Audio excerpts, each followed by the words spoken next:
کراچی میں میرا ایک جاننے والا کراچی میں اس کے دفتر میں گیا تو اس نے اس کے ملازم وہ ابھی تھا نہیں تو ملازم پانی لے کے آیا. میں نے کہا بیٹا تیری کتنی سیلری ہے؟ یہ میرے خیال 2-3 سال پہلے کی بات ہے. اس نے کہا بھائی جان 22,000 روپیہ سیلری. تو میں نے کہا ٹھیک. وہ اس کا باس آیا تو میں نے اسے کہا میں کہ تیرے اس ملازم کی سیلری 22,000 ہے؟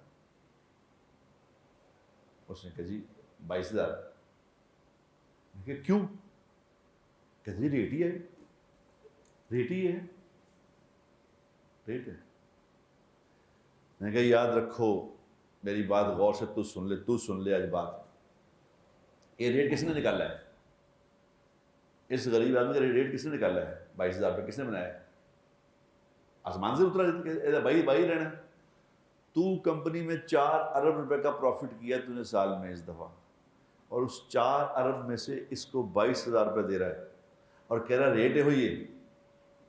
میں کہ یاد رکھو یہ تمہیں لگ جائے گا پتہ ریٹ کس نے بنائے تھے ریٹ.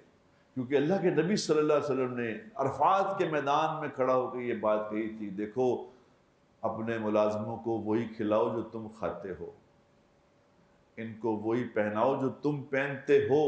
یہ بات اتنی خطرناک لگی مجھے، یقین کرو. میں نے کہا یا اللہ یہ ہم سے نہیں ہوتا کہ جو خود پہنے وہی کو پہنائیں.